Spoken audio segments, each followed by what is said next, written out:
શરીર લઈને બેઠા છીએ એટલે અનેક પ્રકારના રોગો અંદર થવાની સંભાવના રહે, પણ શરીરમાં જ્યારે આપત્તિ આવે ત્યારે એ આપત્તિ અલગ અલગ પ્રકારની હોય છે. કેટલીક આપત્તિ એ માત્ર દુઃખની પીડાની અનુભૂતિ કરાવીને જતી રહે, અને કેટલીક શારીરિક આપત્તિ એવી છે કે જે તમને છેક મૃત્યુ સુધી ઢસડી જાય.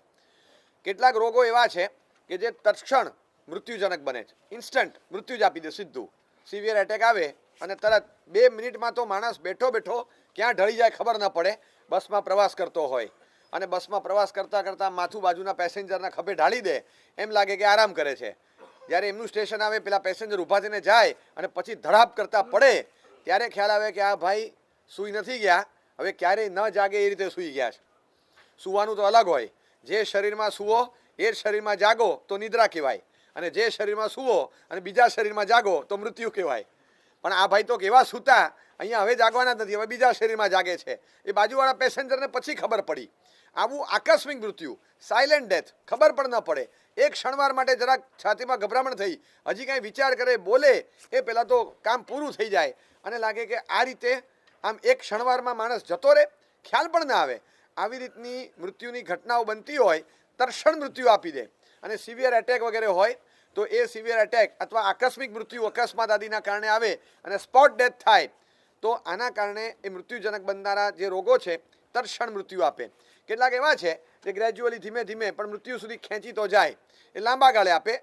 મહિના, 2 મહિના, 6 મહિના, 12 મહિના, 25 મહિના સુધી પીડા આપી અને ક્રમશર કેન્સર હોય, 2nd, 3rd, 4th સ્ટેજમાં પહોંચી અને ક્રમિક તમને ફેલાઈને પછી ખલાસ કરે. પણ તમને એક્સેપ્ટ કરવું જ પડે છે, કારણ કે યુ આર એક્સપેક્ટિંગ સચ અ ડેથ, કે હવે થોડા મહિનાઓમાં આવશે જ, હવે રિકવરી થાય એવું નથી. ધીમે ધીમે પ્રયાસો ચાલુ રાખવા છતાં એ ધીમે ધીમે મૃત્યુ તરફ ઢસડાતો જાય. આ ક્રમશર મૃત્યુ આપે. કેટલાક રોગ એવા છે જે પાર વગરની પીડા આપે. પાર વગરની પીડા, મૃત્યુ આપે કે નહીં ખબર નહીં, પણ પીડા એટલે હર્પીસ. એ થાય એને ખબર પડે, એ જેને થાય એને જ ખબર પડે કે કેવી પીડા થાય. ન કપડું તમે શરીરને અડાડી શકો, ન ગરમી સહન કરી શકો, ન ક્યાંય ફંક્શનમાં કોકની વચ્ચે બેસી શકો. એ હર્પીસ જ્યારે આખા શરીરે નીકળે ને પીડા જ્યારે થાય, સોરાઇસિસ આ જ્યારે થતું હોય ને એને ખબર પડે કે એની પીડા કેવી હોય. કિડનીમાં ખાલી સ્ટોન ભરાઈ જાય અને પછી એ વખતે સ્ટોન નીકળે નહીં અને પીડા જ્યારે ઉપજે ત્યારે ખબર પડે. બાથરૂમ જતી વખતે ચીસા ચીસ થઈ જાય, એમ લાગે કે જાણે શરીર કપાતું હોય ને એવું લાગે, લોહી નીકળતું હોય એવું લાગે. આવી પાર વગરની પીડા મૃત્યુજનક નથી આ રોગ, પણ તમને એવી પીડા આપે કે 7 પેઢી યાદ કરાવી દે, ધોળે દિવસે તારા બતાવી દે. કેટલાક રોગો એવા છે જે તમને કાયમી ડિસેબિલિટી, પરાધીનતા એવું આપી દે. પાર્કિન્સન, લકવા, સ્ટ્રોક લાગે અને તમને એવી પીડા આપી દે, હવે તમે કંઈ ન કરી શકો. બસ તમે આમ બેસો ને તમારો હાથ આમ થયા જ કરે. ઈચ્છા કરીને સંધિ સહ ભગવાન ઉપરથી પડી લઉં, પણ તમારો હાથ આમ જ હોય. કાવસક કરો અપ્પણમ વોશીરામી, પણ તમારો હાથ આમાં હલતો જ હોય. તમે અપ્પણમ વોશીરામીને ચરિતાર્થ ન કરી શકો, સતત હલ્યા જ કરે. આ રોગ એવા છે, સતત પરાધીનતા.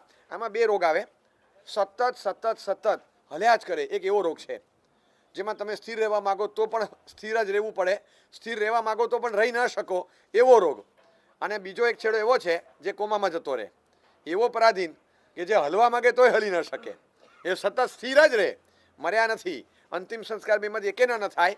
પરાધીનતા એવી લાવીને મૂકી દે કે તમને એક પણ ચીજ તમે જાતે કરી ન શકો, આવી પરાધીનતા.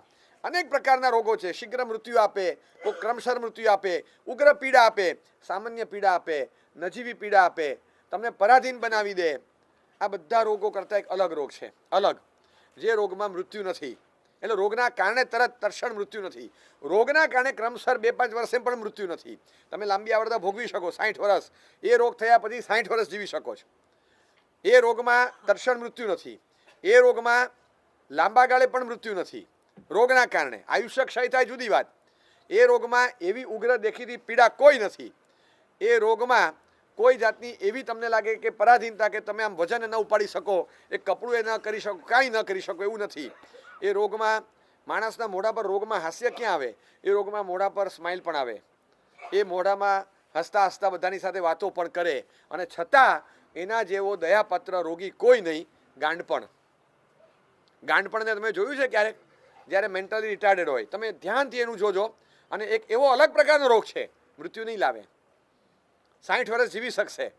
શરીર જેને આપણે મેન્ટલ પેશન્ટ કહેતા હોય, લગભગ દુબળો પાતળો નહીં હોય. તમે જોજો, બધા હેવી બોડીવાળા હશે, કારણ કે એને કંઈ લાગે જ નહીં. સૌથી મોટી એની ફળશ્રુતિ, એને ક્યારેય ખરાબ ન લાગે. તમે એની ઉડાવો તો એ એન્જોય કરે. એ તમારી સાથે તમારે 10 જણા ભેગા મળીને જો એની મજાક કરતા હોય, કરાય નહીં, પણ જો કરતા હોય તો 100% સૌથી વધારે એ હશે એમાં. એને આમ આનંદ આવે, તમને આનંદ આપનારો બને. લોકો એની મજાક કોઈ ઉડાવે તો પણ એને ખબર ન પડે કે મારી મજાક ઉડી રહી છે. કોઈક એની ટીખળ ઉડાડે, કોઈક એની ફિલ્મ ઉતારે, એને એ પણ નથી ખબર પડતી કે આઈ એમ બિંગ ટીઝડ, મારી કોઈક મજાક કરે છે, મારી કોઈ મશ્કરી ઉડાવે છે, એ પણ સમજી નથી શકતો. બહુ દયાપાત્રતા છે. એ રોગીને જોઈએ ત્યારે લાગે કે આમ ગણો તો કોઈ જાતની ટ્રબલ નથી, અટ્ટોકટ્ટો છે, બધું જાતે કરી શકે એવો છે, પણ કોઈ સૂઝ સમજણ નથી. 20 વર્ષની ઉંમર થાય અને 4 વર્ષ જેવું દિમાગ હોય. બોડી 20 વર્ષનું થાય પણ બ્રેઇન 4 વર્ષનું હોય, અને એ વખતે કશું જ કરી નથી શકતો. એને એ પણ ન ખબર હોય કે બધાની વચ્ચે ક્યારે અવાય અને કઈ રીતે અવાય, ક્યારે બોલાય અને ક્યારે ન બોલાય, એને ખ્યાલ જ નથી આવતો. સૌથી વધુ અંદરથી એની વિશેષતા તમે જુઓ કે બધાનો લગભગ દયાપાત્ર બને. લગભગ ગમે તે માણસ હોય અને જોઈને દયા આવે. એની ઇન્દ્રિયો સતેજ હોય, એનું શરીર સશક્ત હોય, એની બોલવાની શૈલી બધું બીજું ત્રીજું બધું નોર્મલ તમને લાગે. ખાલી બોલવા પરથી ખ્યાલ આવે કે આ વિચારપૂર્વક નથી બોલતો. આ જે બોલી રહ્યો છે એમાં એના વિચારો કામ કરે છે, પણ એના વિચાર એ બોલી રહ્યો છે એમાં એના વિચારો એ ક્લેરિટીવાળા નથી. કાંઈ પણ બોલે, ગિબરીશ બોલે, આડું ઓળું બોલે, એ ગમે તેવો લવારા કરી નાખશે. એને ખ્યાલ નહીં આવે કે અત્યારે આ વસ્તુ બોલાય કે ન બોલાય, બધાની હાજરીમાં મોટેથી બોલાય કે ન બોલાય, કર્ટેસી લેવલ આવું કંઈ ન હોય, પ્રોટોકોલમાં એ કંઈ સમજતો નથી. ગાંડો માણસ હોય, મેન્ટલી રિટાર્ડેડ હોય. આ મેન્ટલ ડિસેબિલિટી એવી છે કે જે માણસને જોઈને, જેને સમજે ને, એકવાર 5 મિનિટ ધ્યાનથી એની ઉપર વિચારવા જેવું છે કે આ કઈ રીતે થાય. આપણને ખબર છે પુષ્કળ જીવોની અયતના પાળી હોય ત્યારે શારીરિક પીડા આપનારા રોગ આવે. જીવોની દયા નથી પાળી, જીવોને કચ્ચર ઘાણ વાળ્યો હોય અને જીવોને સત્યાનાશી તરફ લઈ ગયા હોય ત્યારે કેવા પ્રકારની પીડા આવે. અને એવા કેટલાક પીડા ભોગવનારા હોય ત્યારે ખ્યાલ આવે કે આ પીડા ભોગવનારા એ કેવી પીડા ભોગવે.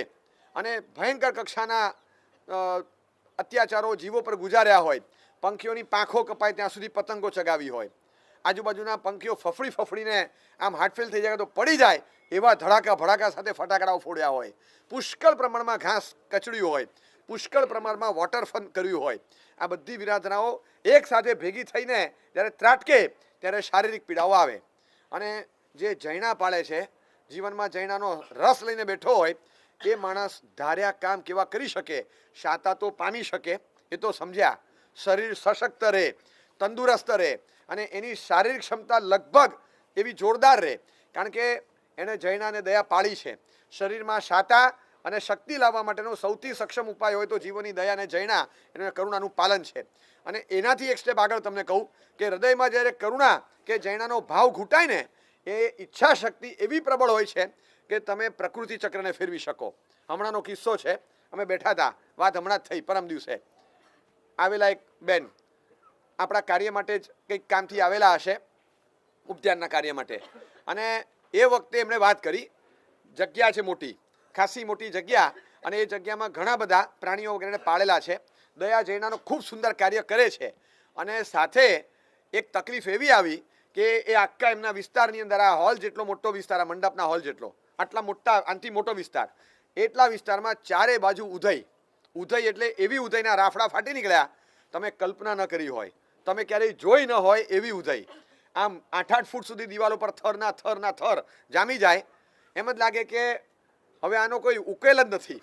તમને દિવાલ દેખાતી બંધ થાય, આખી કમ્પાઉન્ડ વોલ પણ આખી આમ ચાદરની જેમ પથરાઈ જાય એવી પરિસ્થિતિ. અને ચારે બાજુ આ થયું અને કોઈ સંજોગોમાં ટ્રીટમેન્ટ કરાવવાની એમની ક્ષમતા અંદરથી નહીં. એ કે હું કરાવી જ નહીં શકું. આટલા લાખો કરોડો જીવોનો કચ્ચર ઘાણ કઈ રીતે નીકળે.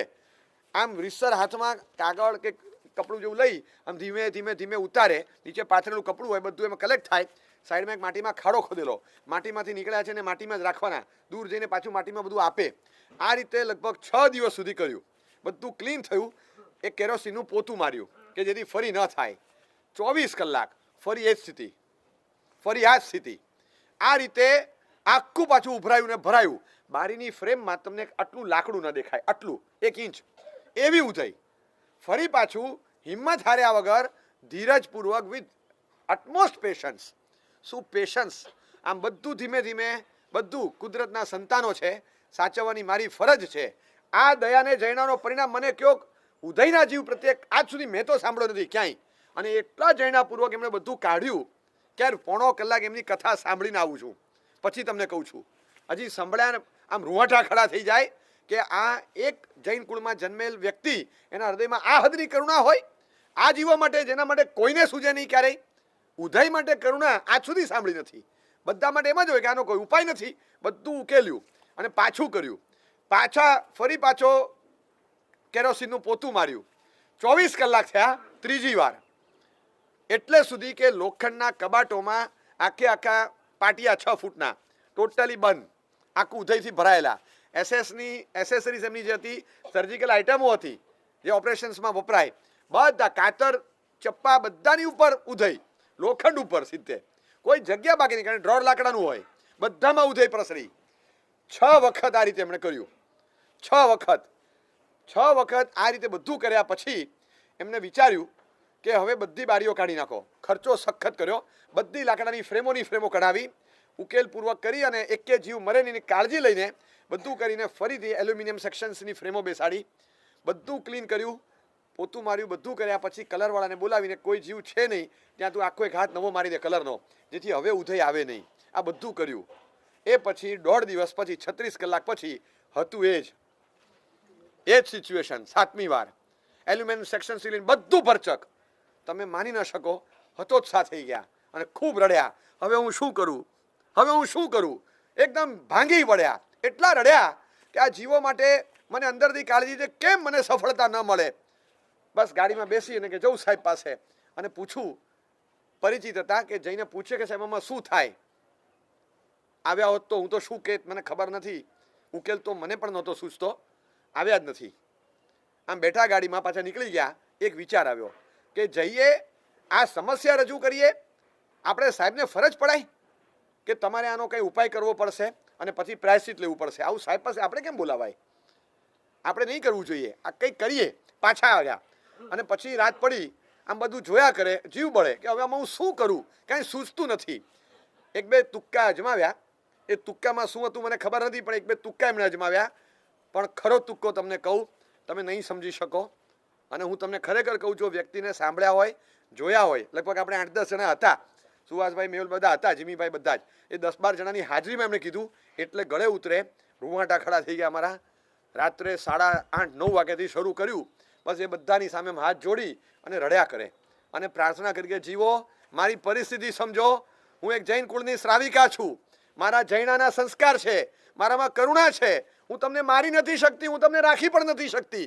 તાકાત હોત તો બધાને રાખીને સમાવી લેત, પણ તમને રાખી શકું એમ નથી. અને એના કરતાં આગળ કહું કે તમને મારી શકું એમ નથી. હું તમને વિનંતી કરું છું, તમે સ્થળાંતર કરો. હું તમને વિનંતી કરું છું, તમે સ્થળાંતર કરો. તમે ચેતન તત્વ છો, મારી સ્થિતિ સમજો. આ પરિસ્થિતિમાં રડતા જાય અને આ બોલતા જાય. અને તમે નહીં માનો, સવારના 4:30-5 વાગ્યા, ત્યાં એકદમ ઊંઘ આવતી હતી, ત્યાં ને ત્યાં લાંબા થઈને સૂઈ ગયા. સવારે 8 વાગે ઉદયનો એક કણિયો નહીં. કોઈ માનવા તૈયાર નહીં. એ કે રાત્રે થયું, વહેલી પરોઢે થયું, મને ખ્યાલ નથી. ડીમ લાઇટ હતી, મને કશી ખબર નથી. મેં જોયું આ શું બધું ક્લિયર, ક્યાં ગઈ એટલી બધી ઉદય, કરોડો જીવો લાગે. અને માની ન શકાય, બધું જોઈને હલી ગયા. એ પછી એમના ગ્રહસ્થ શ્રાવક બીજા બધાને વાત કરી, આવીને જોવે કે આ શું થયું. આજુબાજુના બિલ્ડિંગમાં જઈને જોયું તો ત્યાં દિવાલો પર છે, 1.5-પોણા કિલોમીટરમાં આ વિસ્તારમાં છે. એ આખા વિસ્તારમાં બધે ત્યાં આગળ એ 1.5-પોણા કિલોમીટરમાં બધે ઉદય હતી. આમના બિલ્ડિંગમાં કશું નહીં. 2 દિવસ સુધી આમને આમ રહ્યું. પરમ દિવસે આવીને કહેતા હતા, આપણી આંખ ભીની થઈ જાય કે એમના જે ભાવ જોઈએ, અદ્ભુત કક્ષાના ભાવો. એમ લાગે કે કદાચ આપણે આ કરવા જઈએ ને આપણે આ ફળશ્રુતિ ન મળે. ઊંડાણથી જે કરુણા અંદરથી ઉભરી, એક પણ જીવને હું મારી નથી શકતી. બસ તમે સ્થળાંતર કરો જીવો, તમે સ્થળાંતર કરો. તમે ચેતન તત્વ છો, તમે મારી પરિસ્થિતિ સમજો. હું નાઈલાજ છું, રખાતું હોત તો 100% તમને રાખી લેત. તમને રાખી શકું એમ નથી, એથી આગળ વધીને તમને મારી શકું એવી મારી સ્થિતિ નથી. મારી મનસ્થિતિ સમજો, મારી પરિસ્થિતિ સમજો. તમે સ્થળાંતર કરો. સગા બાપને આરજુ કરીએ ન સાંભળે, દીકરાને કહીએ ન સાંભળે, વહુને કહીએ ન સાંભળે, કૂતરાને કહીએ શાંત ન રહે, અને ઉદય શેનું સાંભળે. પણ એમ લાગે કે ખરા હૃદયના પ્રાર્થનાના ભાવો હશે, કદાચ એ સ્થળાંતર થયું. જો આને કોઈ ચમત્કાર કહેતું હોય તો માનવું પડશે. જોઈએ ફોટો પિક્ચર્સ જોઈએ ત્યારે લાગે કે આ કઈ રીતે બની શકે. રેરેસ્ટ ઓફ ધ રેર કેસમાં આવું બનતું હશે કદાચ, પણ આખી ઉદયની સ્થળાંતર થયું. 2 દિવસ થયા. એમણે પણ કીધું કે સાહેબ કાલે શું થશે મને ખબર નથી, પણ આજે 8-8 કલાકમાં પાછું આવતું હતું. જે કોમન વોલ છે બાજુમાં, એ કોમન વોલની પેલી બાજુ છે અને આ બાજુ નથી. પેલી બાજુ એમના કમ્પાઉન્ડ તરફ અને આ બાજુના કમ્પાઉન્ડમાં અમારામાં નથી. સાહેબ આ પણ એક આશ્ચર્ય લાગે છે કે કઈ રીતે આવું બની શકે. આવી દયા જેણે પાળી હોય, શારીરિક સ્વસ્થતા અને એવી સુંદર આમ આરોગ્યની ઉપલબ્ધિઓ એને થતી હોય, પણ જેણે પુષ્કળ વિરાધનાઓ કરી હોય એને ભયંકર પીડાઓ ભોગવવાની આવે. એ પીડા પાર વગરની હોય છે. એ આપણને ખબર કે પાર વગરની પીડા એ જ ભોગવે જેણે પાર વગરની હિંસાઓ કરી હોય. દયા અને જૈના જે જીવનમાં રાખે એને શાતા સમૃદ્ધિ સ્વાભાવિક મળે. સ્વાભાવિક રીતે જ મળે. વિનોબા ભાવે કહે છે કે કમ્પેરેટિવલી જૈન કમ્યુનિટી એક બહુ સમૃદ્ધ કોમ હશે અને રહેશે. એક તો ભગવાન પાછળનું એમનું પાગલપન, એ પાગલ કરે એવું છે, અને જીવો પ્રત્યેની દયા જૈના એમના જેવી ક્યાંય જોવા નથી મળતી. એમની ભક્તિ અને ઈશ્વર ભક્તિ અને એમનું જીવદયાનું પાલન, આ બે કારણસર આ કમ્યુનિટી ક્યારેય નીચે નહીં જાય. સામાન્યથી કમ્પેરેટિવ ચાર્ટમાં જુઓ તો એક આર્થિક લેવલ આ કમ્યુનિટીનું ઉપર રહેશે, આવું વિનોબાજી એક જગ્યાએ લખીને ગયા છે. આશ્ચર્ય લાગે કે શાતાકારી પ્રવૃત્તિ આપવાની આ પરંપરા આપણને મળી અને દયા જૈનાના સંસ્કાર મળ્યા ને, આપણે એનું મૂલ્યાંકન નથી કરી શક્યા કે શરીરનું સ્વાસ્થ્ય એને આભારી છે. આપણે સ્વસ્થતા જોઈએ, સ્વાસ્થ્ય જોઈએ, દયાને જૈના કમ્પલસરી પાળવી પડે. હવે દયા જૈના નથી તો પીડાકારી રોગો, મૃત્યુજનક રોગો આવે સમજાય, પણ જે પીડાકારી રોગ નથી, જે રોગ પીડા નથી આપતો, જે રોગ મૃત્યુ નથી આપતો, જે રોગ ક્રમશઃ મૃત્યુ નથી આપતો, જે રોગ શરીરને દુર્બળ નથી બનાવતો, ઉલટાનું સશક્ત બનાવે છે, એવો જે રોગ છે ગાંડપણ, એ રોગ એ શેનાથી આવે? બીજાને મારવાથી, બીજાની દયા અજૈના કરવાથી, બીજાને હિંસા કરવાથી આ રોગ એનાથી નથી આવતો. બીજાના શરીરને પીડા આપી તો પોતાના શરીરને પીડા મળે, પણ આ એક અલગ પ્રકારનો રોગ છે. ગાંડપણ એ શેનાથી આવે? આશ્રવ સ્થાન કહેવાય ટેકનિકલ લેંગ્વેજમાં. એટલે કે તે કર્મના ઉદય ભોગવવાના નિમિત્તો શેનાથી સર્જાય, એ આશ્રવ સ્થાન કહેવાય. એટલે ધ કોઝ ઓફ ધ કર્મોદય, આપણી ભાષામાં કહીએ તો વોટ ઇઝ ધ કોઝ? આવો કર્મોદય થાય કે માણસ મેન્ટલી રિટાર્ડેડ થાય, એ કયું કર્મ? ઠાણાંગ સૂત્ર આગમ સૂત્ર છે, એમાં લખ્યું છે અર્યંત, પરમાત્મા, સાધુ, સંઘ, ધર્મક્રિયાઓ, આ બધાનો અવર્ણવાદ, હાંસી મજાક ઉડાવવાથી જીવ એવા પ્રકારનું કર્મ બાંધે જેના કારણે માનસિક અસમતુલાવાળી આવી ગાંઠપણની સ્થિતિ મળે. આવું સ્પષ્ટ શબ્દોમાં સુધર્મ સ્વામી ગણધર ભગવંતના ઉલ્લેખ સાથે ઠાણાંગ સૂત્ર આગમ સૂત્રમાં લખાણ છે. ત્યારે લાગે કે જ્ઞાનીઓ એ કેટલી ચેતવણીનો સૂર આપે છે કે ધર્મક્રિયાઓ, ધર્મી આત્માઓ, ગુણીજનો, સજ્જનો એની નિંદા ટીકાથી બચતા રહેજો, એનાથી દૂર રહેજો. ગાંઠપણથી બચવું હોય તો આ બધાથી દૂર રહેવું પડે ઓબ્વિયસલી, કારણ કે આ નિમિત્ત છે. અને એ જ્યારે આવીને ઊભું રહે ત્યારે ખબર પડે કે પરિસ્થિતિ કેવી હોય. તમે એની સામે હસો તો એ તમારી સામે હસ્યા કરે, તમે એની ટીખળ કરો તો એ ટીખળમાં સાથે જોઈન્ટ થઈ જાય, તમે એને મારો, એને વાગે કે ન વાગે ખબર નહીં પડે, એને કશી ખબર ન પડે કે કોણે શું કર્યું. કોઈ પણ માણસ એને લૂંટી શકે, કોઈ પણ માણસ એને ઉલ્લુ બનાવી શકે. ભોળું ગભરું પ્રાણી લાગે અને શરીર 70-75 કિલોનું હોય અને દેખાઈને તમને ખ્યાલ આવી જાય કે આ ગયેલો માણસ છે. તો આવી પરિસ્થિતિમાં એ જીવની પ્રત્યેની તમે જુઓ કે કેવી ગાંડપણનો એક છે ને એનાલિસિસ તમે કરો કે તકલીફ એને ક્યાં પડે. જે માણસ મેન્ટલી રિટાર્ડેડ હોય એની પાસે 5 મહત્વની ચીજ નથી. એક તો એને સારા ભાવ જ નહીં આવે. હું ઉદ્યાન કરું, હું અઠ્ઠમ કરું, હું દાન આપું, હું કોઈની સેવા કરું, સારા ભાવ પ્રગટવા માટે જે સમજણ જોઈએ ને છે જ નહીં. એક તો સારા ભાવ નહીં જાગે જિંદગીમાં કોઈ દિવસ. ભૂતકાળમાં થયેલા પાપનો ઉદય ભોગવે છે, પણ ભૂતકાળમાં થયેલા પાપોનું પ્રાયશ્ચિત એ ક્યારેય નહીં કરી શકે, કારણ કે એક ક્ષમતા જ નથી. પાપોનું રિયલાઇઝેશન કરી, કન્ફેશન કરી અને પ્રાયશ્ચિત વહન કરવાની ક્ષમતા નથી, એ નહીં કરી શકે. આરાધનાના કોઈ અરમાન અંદર નહીં ઉભરે, એને ક્યારેય નહીં જાગે. ચોથા નંબરની અંદર લગભગ એને સમાધિ મળવી મુશ્કેલ. અસમાધિમાં જાય તો એને સમાધિ એને આપી શકાય કે જેને કર્મના ગણિતો સમજાવો, થોડા સશક્ત રહેજો, મનથી સાવધાન રહેજો, હવે પરલોકમાં જવાની પળ છે, જાગ્રત રહેજો. તમે કહો તો પેલો જાગ્રત થાય. આ તો સમજણની બહાર છે, એને સમાધિ મળવી મુશ્કેલ. અને 5મા નંબરની અંદર બહુ ખતરનાક વસ્તુ છે, લગભગ દબાયેલો તિરસ્કાર ભોગવતો હોય. દબાયેલો તિરસ્કાર, આજુબાજુવાળાની સજ્જનતા હોય એટલે પ્રગટ તિરસ્કાર ન આવે, પણ દબાયેલો તિરસ્કાર. એ કાંઈક તોફાન કરે, હેરાન કરી નાખે આપણને. હવે શું કહેવાય, હમણાં ગાંડો માણસ છે, સમજતો નથી કંઈ, એને કહેવાય નહીં કંઈ. પછી ચલાવે પણ અંદરથી દિવસમાં 50 વખત તિરસ્કાર, અંદરનો દબાયેલો તિરસ્કાર, જે વ્યક્ત ન થતો હોય અને અંદર ખાને આમ છંછેડાયેલો હોય, બસ એવો દબાવેલો તિરસ્કાર આજુબાજુનો લગભગ ભોગવતો હોય. દબાયેલો એટલા માટે કહું છું કે લગભગ આજુબાજુવાળા એને સાચવી લેતા હોય, ઘરના તો વિશેષ એની કાળજી લેતા હોય, એટલે બહુ ઓછા પ્રાજ્ઞ સમજુ જીવો હોય જેને ખૂબ લાગણી આપે અને એને સાચવે.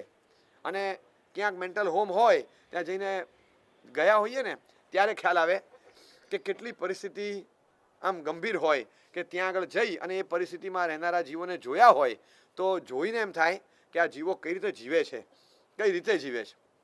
આવી પરિસ્થિતિમાં જીવનારા એ બધાને સાચવવા મુશ્કેલ, અને એમને સાચવનારા જે 5, 7, 10 જણા હોય એમને ભણાવનારા ટીચર હોય ઘણીવાર એમના પેશન્સ લેવલ તમે જુઓ. એકની એક વસ્તુ 50 વાર 6 મહિના સુધી શીખવાડે ત્યારે શર્ટ પહેરતા આવડે ખાલી, કાઢતા પાછા બીજા 2 મહિના કરાવવાના. શર્ટ પહેરવાનું એટલું જ, ખાલી નાકમાંથી શેડા નીકળે તો સાફ કઈ રીતે કરવું 15 વખત શીખવાડે તો ખબર ન પડે, ભાઈ આમ કરવાનું, ભાઈ આમ કરવાનું. એને 50 વખત શીખવાડે તો પણ એકનો એક સવાલ આવીને પૂછ્યા કરે. બસ એને તમે ખાલી કીધું આ શું છે તો ધીસ ઇઝ ક્રો, એને કાગડો કહેવાય. 2 મિનિટ થશે ત્યાં પાછો પૂછશે આ શું છે, ધીસ ઇઝ ક્રો, અને કાગડો કહેવાય. 2 મિનિટ થશે ત્યાં પછી ત્રીજી વાર પૂછશે આ શું છે, ધીસ ઇઝ ક્રો, અને કાગડો કહેવાય. આવું 30 વાર પૂછશે, 30 વાર. તમે ક્યાં સુધી પેશન્સ રાખો બોલો? 2 વાર 3 વાર 4 વાર પછી થાય એને કાંઈ ન કહેવાય, તું બેસ અત્યારે મને કામ કરવા દે. પણ 30 વખત પૂછે અને 30 વખત એને જવાબ પણ આપે એવા પેશન્સ લેવલવાળા ઓછા હોય, અકળાઈ જાય. જ્યારે એની પરિસ્થિતિ કોણ સમજી શકે? પોતાની પરિસ્થિતિ એ પોતે નથી સમજી શકતો રોગી હોવા છતાં, અને બીજાને ક્યારેય સમજાવી નથી શકતો. અને બહુ ઓછા લોકો એની પરિસ્થિતિ સમજી શકે અંદરથી. એની મજાક નહીં ઉડાવે એવા ઘણા હશે, કારણ કે એને સ્વીકૃત છે કે ભાઈ હવે આ મેન્ટલી ડિસેબલ્ડ છે, એટલે કદાચ એને સ્વીકારી લેશે. પણ અંદરથી છુપો તિરસ્કાર જે વ્યક્ત નથી થતો અને અંદર ખાને હોય, બસ એ પીડા તો એની કાયમની રહેવાની. આવી અવસ્થા ભોગવનારા એ અવર્ણવાદ, અરિહંતોનો, પ્રભુ ઈશ્વર શક્તિનો, ધર્મક્રિયાઓનો એક ફેશન થઈ પડી. ધર્મગુરુ અને ધર્મક્રિયા, બસ આની ઠેકડી અને મજાક ઉડાવી એ જાણે બુદ્ધિનું લક્ષણ થઈ ગયું. વર્તમાન યુગ એટલે એવો થયો કે ભણી ગણી માણસ તૈયાર થાય એટલે ધર્મક્રિયા કે ધર્મના સંદર્ભો સમજ્યા વગર, ઊંડા ઉતર્યા વગર આ બધું ધતિંગ હોય એ રીતે બસ ચલાવી રાખવાનું. ધર્મગુરુ એટલે કે જાણે બધા ધર્મગુરુને એક જ સાથે વણી લેવાના, સારા હોય કે ન હોય, લોકોપકાર કરતા હોય કે ન કરતા હોય, બધાને એક લાકડીએ હંકારવાના. બધા ઈશ્વરના એજન્ટ છે, બધા પપ્પુ ધતુઓ એટલે પરમ પૂજ્ય ધર્મ ધુરંધરો, આવા શબ્દો વાપરી અને ધમકાવી રાખવાના અને ખંખેરી નાખવાના. એ ધર્મગુરુઓ પ્રત્યેનો અવર્ણવાદ બહુ દયાજનક છે. બુદ્ધિ શક્તિના આધાર પર આજે કદાચ ક્યાંક કોકને હલકા ચિતરવા, હલકા પાડવા, ધર્મક્રિયાઓને બિનજરૂરી સાબિત કરી દેવી, આ કદાચ તમારામાં આવડત હોઈ શકે. પણ ઊંડા ઉતરો, ધર્મક્રિયાઓની અસર, ગ્લોબલ ઇમ્પેક્ટ તમે સમજો ત્યારે ખબર પડે. આજે પણ તમને ખાતરી સાથે કહું કે ધર્મગુરુ વર્ગ એ ચોક્કસપણે એક અનઆઇડેન્ટિફાઈ કોર્ટનું કામ કરે છે. કેટલા ડિવોર્સ ત્યાં અટકે છે, કેટલા સંઘર્ષો ત્યાં પૂરા થાય છે, કેટલા વેરઝેરનું વિસર્જન ત્યાં થઈ જાય છે, એ કોઈને ખબર નથી પડતી. ત્યાં આવ્યા, સમજાવ્યું અને સુલે સંધિ થઈ ગઈ અને એ મેટર કોર્ટમાં ગઈ જ નહીં. પેન્ડિંગ કરોડો કેસોમાં નવા હજારોનો ઉમેરો નથી થતો આ ધર્મગુરુ વર્ગના કારણે. એ સંતોના છુપા આશીષ, જે સાચુકલા સંતો છે એમણે અંદરથી એવા છુપા આશીષ આપ્યા હોય, સમજણના 2 શબ્દો કીધા હોય, વેરઝેરના વિસર્જન થાય, નિસ્વાર્થ ભાવની કરુણા લઈને બેઠા હશે, એ સમજાવે અને અંદરથી એને એટલો બધો આનંદ થઈ જાય, પેલો છોડી દે, ચલો છોડી દીધું, હવે સામે નથી પડવું. અને એ જ્યારે જતું રહે ત્યારે અંદરથી એમ થાય કે આવી રીતની પરિસ્થિતિમાં બહુ ઓછા છે આનું મૂલ્યાંકન કરી શકે. એકદમ ચારે બાજુ અનાચારના અડ્ડાઓ ચાલે, દુરાચાર વ્યભિચારની શિક્ષણ શાળાઓ ચાલે, એવી રીતે OTT પ્લેટફોર્મ ચાલ્યા હોય, એવી રીતે મીડિયાનું વાઇલ્ડ એક્સપોઝર હોય, સેટેલાઇટ મીડિયા તો જાણે ઉપરથી એકલી વાયલન્સ અને વલ્ગારિટીનો વરસાદ કરતી હોય, એવું વાતાવરણ બગાડીને મૂકે. એ વખતે આ પૃથ્વી પર સદાચાર ટકી રહેતો હોય એમાં સંતોનું યોગદાન બહુ મોટું છે, બહુ મોટું. એટલે આગ લાગી ગગન મેં બરસ રહે અંગાર, જો ના હોતે સંત જગત મેં જલ જાતા સંસાર. બહુ સરસ પંક્તિ મૂકી છે કોકે, આગ લગી આકાશ મેં. આ આગ એટલે છે ને આ મીડિયાને સળગાવનારી સેટેલાઇટની આગની વાત કહું છું, બાકી ધરતી પર આગ લાગે, આકાશમાં આગ ન લાગે. આ આગ લગી આકાશ મેં બરસ રહે અંગાર, ઉપરથી જે તરંગો છૂટે અને જે ઝીલાય છે ને સ્ક્રીન પર ડિસ્પ્લેમાં આવે છે એ અંગારા વરસે છે. આ કોઈ સમજી નથી શકતું. જો ના હોતે સંત જગત મેં જલ જાતા સંસાર. આખો સંસાર સળગીને સાફ થયો હોત. કેટલા સદાચારના શીખ અને પાઠ આપે છે, મૂલ્યોનું શિક્ષણ એમના દ્વારા મળ્યું હોય. સેંકડો હજારો લોકોના જીવનમાં આજે પણ ક્યાંક સંસ્કારનો ધબકાર જો જોવા મળે તો એમના કુટુંબ પરંપરાગત રીતે માતા પિતા વગેરે આપ્યા હોય અને પછી પુરવણી રૂપે સંતોએ જીવનમાં એક સ્પર્શ આપ્યો અને એના કારણે ખૂબ સરસ રીતે એ પારસ સ્પર્શ પામી, સુવર્ણ સ્પર્શ પામી, એ મિડાસ ટચ પામી અને લોકો જીવનમાં સંસ્કારી બનતા હોય છે. તો આ મૂલ્યાંકન જે નથી કરી શકતા એ ધર્મગુરુની ટીકાને નિંદા કરશે. ધર્મક્રિયા એની જે અસર છે બહુ મોટા પાયે છે, બહુ મોટા પાયે. એ ધર્મક્રિયાને સમજ્યા વગર એની હાંસી, એની મજાક એટલી બધી ચાલે. લોકો કરે, બુદ્ધિજીવી કરે, ફિલ્મો એની પર બને, એની ફિલ્મ ઉતારનારી ફિલ્મો બને અને પછી ડાયલોગ્સ એવા મૂકે. ધર્મગુરુ તો અને સાચો ધર્માત્મા એ કદાચ એમની દયા ચિંતવશે. આપણે ચોક્કસ ઈચ્છીએ કે આવા કોઈ પણ જીવનું બુરું ન થાય એવી પ્રખર ઈચ્છા સાથે ઊંડે ભય રહે કે આવનારા દિવસોના ગાંડપણના શિકાર કોણ હશે. જો આવી મજાકત તમારે કરવી હોય સમજ્યા વગર તો એ કોણ હશે. એટલી ઊંડેથી દયા આવે કે આ જીવો આ શું કરી રહ્યા છે.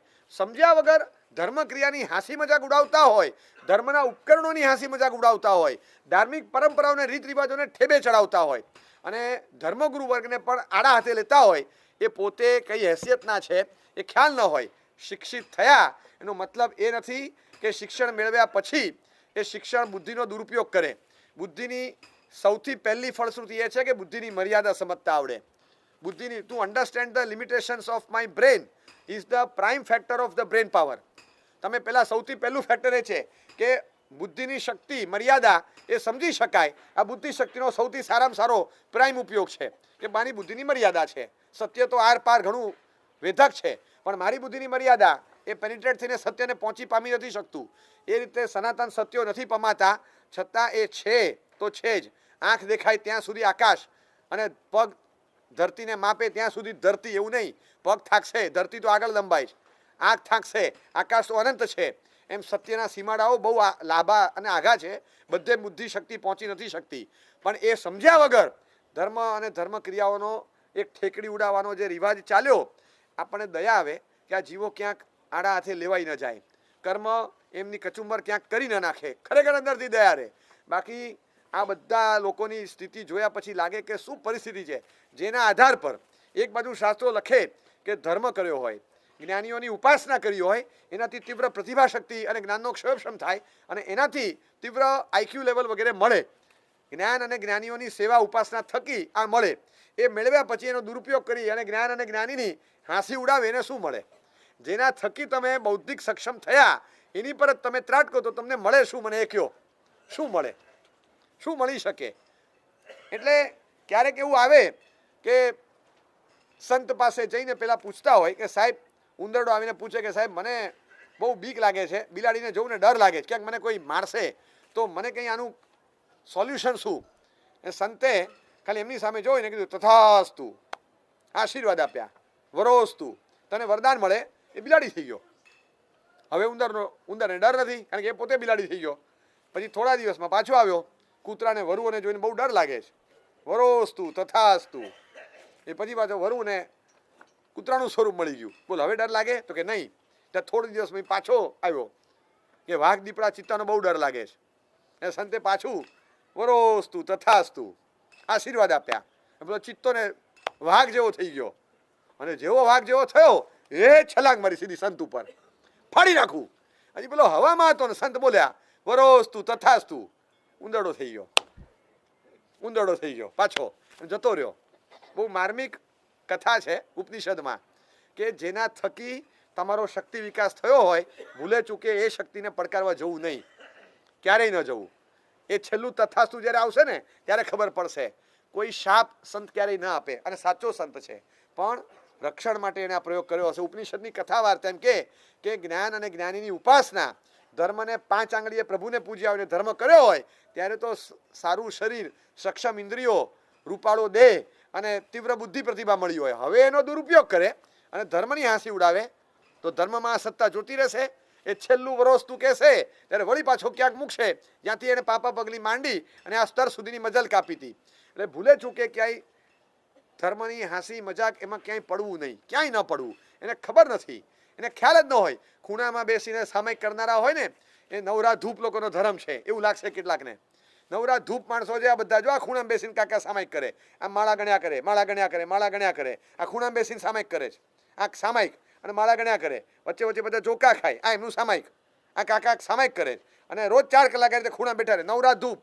એના કરતાં જાઓ નીચે ઉતરો, થોડું હાથ પગ હલાવો, આજુબાજુના 5-15 ગણિતો ગરીબોને ગણિત શીખવાડો, 4થા ધોરણનું મફતમાં. એવું તો કરો, બીજું કંઈ ન કરી શકો તો લોકસેવા કરો. આ 4 છોકરાને ગણિત ભણાવો, એ લોકસેવા છે. 4 કલાક 6 કલાક કાકા સામાયિક કરે, કાર્બન એમિશન એડ નથી કરતા, વાહન નથી વાપરતા, વીજળી નથી વાપરતા. આવા કરોડો કાકા હોય તો કાર્બન લેવલ નીચે કેટલું આવે? આની અસર તો મેં જોઈ. અને આને કોઈ સમાજ સેવા નથી સમજતું. આને કોઈ સમાજ સેવા નહીં કે 4 છોકરાને ગણિત ભણાવે મફતમાં, એ જ સમાજ સેવા. પણ દુનિયાના પ્રદૂષણમાં ઉમેરો થતો અટકાવે એ એમનો સામાયિક ધર્મનો ફળ છે. આ સમાજ સેવા નહીં દેખાય. હમણાં હું બેડ ટુ બેડ જઈ અને હોસ્પિટલમાં સર્વિસ આપું, કેમ છો, સારું છે, લ્યો આ ફ્રૂટ લ્યો, તો મારા ફોટા છપાય. હું બેડ ટુ બેડ જઈને સર્વિસ આપું છું, લોકોને સાંત્વના આપું છું. અહીંયા તમને સંયમપૂર્વક જીવતા શીખવાડું, માપસરનું ખાતા શીખવાડું, ત્યાગ અને વૈરાગ્યનો ઉપદેશ આપું અને જીવનને સ્વસ્થ કઈ રીતે રાખવું, માપસરનું અતિ વોક્તિ સદ્ય પ્રાણાપહારિણી, there should be moderation of speech and food. સ્વસ્થ જીવન માટે આ જડીબુટ્ટી છે સમજાવું. અને સંયમપૂર્વક ત્યાગપૂર્વક પરિમિત દ્રવ્યો ખાઈને તમે માંદા જ ન પડો એવું જીવન જીવતા શીખવાડી દઉં. હવે તમે હોસ્પિટલમાં જશો જ નહીં, એટલે મારે ત્યાં આવવાનું જ નથી. આ સમાજ સેવા નહીં, આ સમાજ સેવા નહીં. તમે હોસ્પિટલમાં જાઓ પછી તમારી શાતા પૂછવા આવું અને એના ફોટા છપાય તો જ સમાજ સેવા. એક ઘરડાઘર બંધાવવું અને 100 મા બાપોને ત્યાં આગળ આશ્રય આપીને સાચવું તો એ સમાજ સેવા.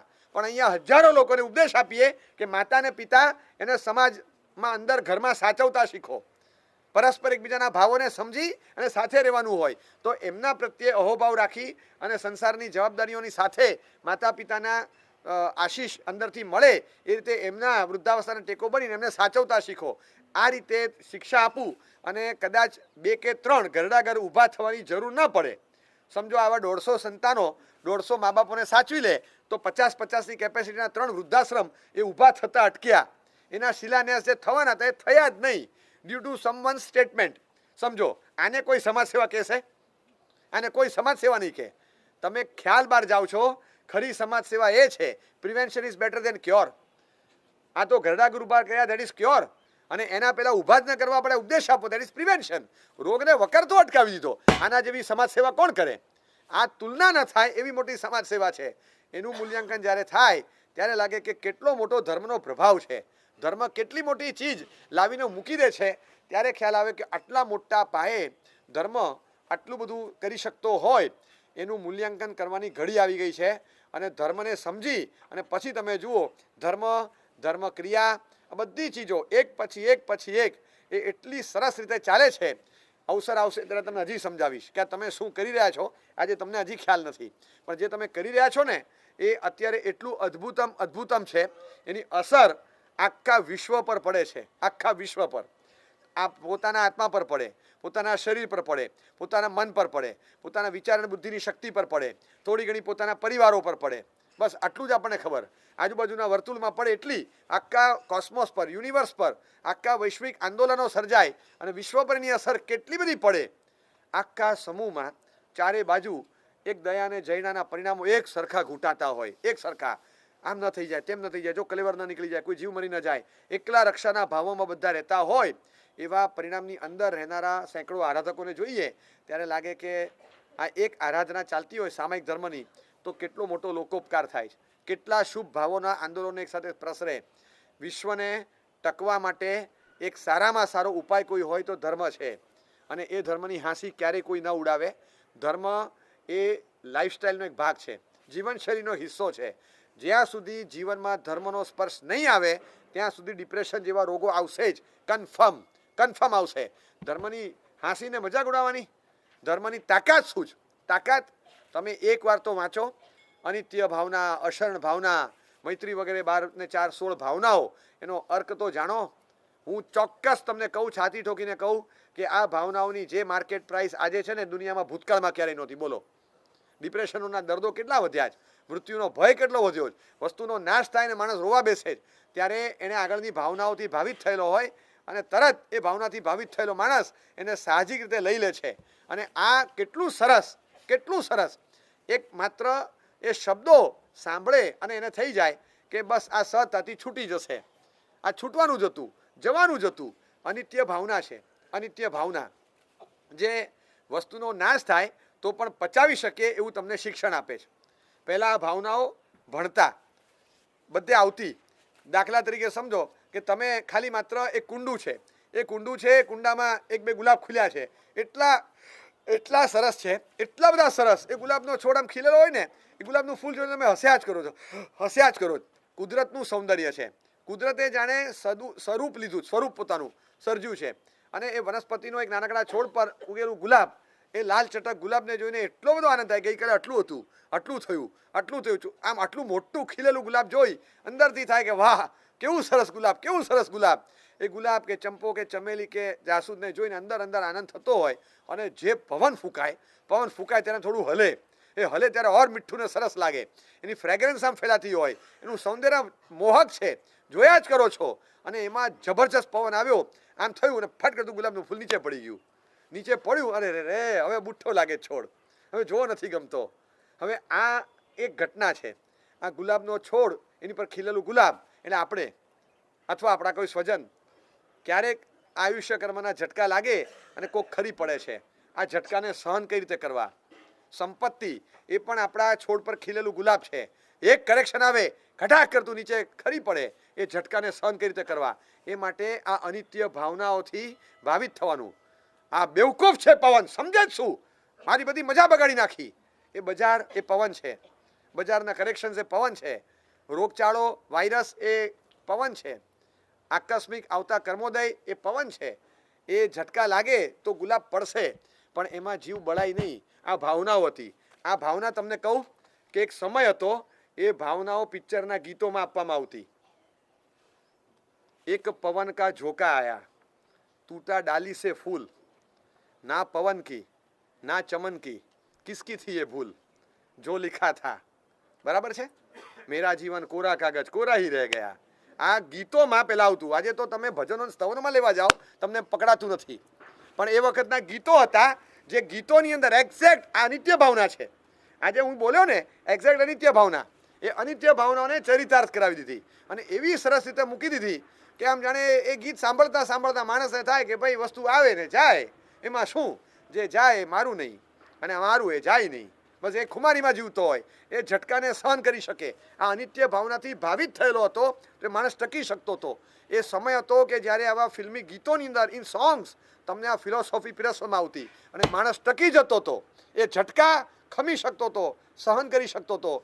આજે એટલા વિચિત્ર, વિકૃત અને અર્થહીન શબ્દો આપતા હોય ત્યારે લાગે કે એટલા વિલાસના ભાવોમાં લઈ જાય, વિકૃત ભાવોમાં લઈ જાય એ સોંગ્સ કે રેપ સોંગ્સ કોઈ ફિલોસોફી પીરસતા જ નથી. સંગીત એક કળા હતી, એ કળા મટી અને આજે એવું થઈ ગયું કે કંકાસ ઊભો કરી દે. આવા પ્રકારનું વાતાવરણ સર્જાઈ ગયું. જે મીઠાશ, જે સમૃદ્ધિ સાહિત્યમાં હતી એ પણ જતી રહી. અનિત્ય વગેરે ભાવનાઓનું શિક્ષણ આ રીતે મળી જાય. અને એ જ્યારે શિક્ષણ મળતું હોય ત્યારે અંદરથી દરેક વ્યક્તિને, એક દીકરી છે, દીકરી સાસરે જાય ત્યારે એને બસ મને શું આપો છો, મારા નામ પર કેટલું છે, કેટલું મૂક્યું, એટલું જ લઈને જવાનું. સામે કેટલું છે એ જોવાનું અને મને અહીંથી લઈ જવા કેટલું મળે છે એ જોવાનું. આનાથી જ તો આખી જિંદગીભર સંસારમાં સુખેથી રહેવું હોય તો આ બધું જોવે નહીં. 100 જોડી કપડાં ના જોવે, 25 વસ્તુઓ સારી ના જોવે, ઘર વકરી સારી ના જોવે. ઘર સારું, વર સારું, એની સેલેરી સારી, બધું. 4 વ્હીલર જોઈએ, 5 BHK નો ફ્લેટ જોઈએ, 6 ડિજિટ સેલેરી વાળો ભાઈડો જોઈએ અને વીકેન્ડમાં સેટરડે સન્ડે દર વખતે ફરવા લઈ જાય એટલી કમાણી વાળો જોઈએ. આ બધું જ મને જોઈએ જ. બસ આવું જોઈએ તો જ લગ્ન કરે, તો જ સુખી સંસાર, તો જ આદર્શ પત્ની. અને આદર્શ પતિ કોને કહેવાય ખબર તમને? પત્નીની દરેક ઈચ્છાને પહોંચી વળે એ આદર્શ પતિ. અને આવો પતિ શોધી કાઢે આદર્શ પત્ની. આ વર્તમાનની વ્યાખ્યા થઈ ગઈ, ટ્રેન્ડ થઈ ગયો એક. અને પછી એક મટીરિયલ બેઝ ઉપર આવ્યું, મટીરિયલિસ્ટિક બેઝ ઉપર, કે મારો સંસાર સુખી તો જ હોય. જે આશીષનું વરદાન હતું, જ્યાં પોતાની ચોઈસ ક્યાંય વચ્ચે નહોતી આવતી, પોતે જે નક્કી કર્યું હોય એના કરતાં પણ વિશેષ કાળજીપૂર્વક મારા વડીલો જે એરેન્જ કરીને મને આપતા અને એ પ્રમાણે લગ્ન પ્રથાઓ ચાલતી, એ પ્રથાથી ચાલે અને અંદરની દુઆ લઈને જે જાય એ ગીતોમાં આવતું, જા તુર્યા સુખી સંસાર બને. પણ શેનાથી બનશે? બાબુલ કી દુઆ એ લેતી જા. એ ગીત તમે સાંભળો તો તમને લાગે કે એની પાછળ આખો કન્સેપ્ટ આપ્યો કે સંસારને ભૌતિક દ્રષ્ટિએ પણ સુખી બનાવવાના રાજમાર્ગમાં કોઈક ઉપરથી આવતી દુઆ તત્વ કામ કરશે. તને મળેલો જનાજો કામ નહીં કરે, તને મળેલી વસ્તુઓ કામ નહીં કરે. મટીરિયલિસ્ટિક વ્યૂ પર ન જાઓ. તમે જુઓ કે શું કન્સેપ્ટ આપતા હતા. એ જૂના ગીતોમાં પણ હજી સમૃદ્ધિ હતી, ભાવનાત્મક ફિલોસોફિકલ બળ હતું જેનાથી માણસ ટકી રહે.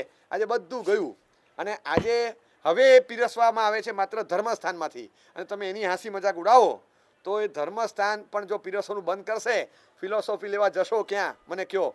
તત્વજ્ઞાન વગર તો દુનિયા ટકી રહી. તત્વજ્ઞાન વગર કોઈ ક્લાસ નથી કે માણસ ટકે. ગમે તે હાલત હોય, એ કર્મની ફિલોસોફી સમજ્યા વગર માણસ સ્વસ્થ ન રહે. અનેકાંતવાદના સિદ્ધાંત સમજ્યા વગર માણસ સ્વસ્થ ન રહે. આ ફિલોસોફીને અંદર ઉતાર્યા વગર કોઈ જીવ માનસિક સમતુલા ધારી શકે એમ નથી. બાર ભાવનાઓને જે આત્મસાત કરીને બેઠો હોય એને ડિપ્રેશન આવે નહીં, એ માણસ અંદરથી ભાંગે નહીં. એની માર્કેટ વેલ્યુ એટલી છે. મનના રોગો જ્યારે આટલા વધતા હોય ત્યારે મનને મજબૂત સ્થિરીકરણ આપતા આવા ભાવનાત્મક પરિબળો, એની માર્કેટ પ્રાઇસ બહુ ઊંચી છે, બહુ ઊંચી. આપણને લાગે કે આવા ધર્મસ્થાનો, ધર્મ તત્વો, એની કોઈ હાંસી મજાક ગુંજાઈશ નથી કે કોઈ ઉડાવી શકે. ઉડાવતા હોય તો માત્ર દયાપાત્ર છે જીવો, ધર્મને સમજ્યા વગર જ બોલે રાખે છે કે ધર્મ શું કરવાનો છે.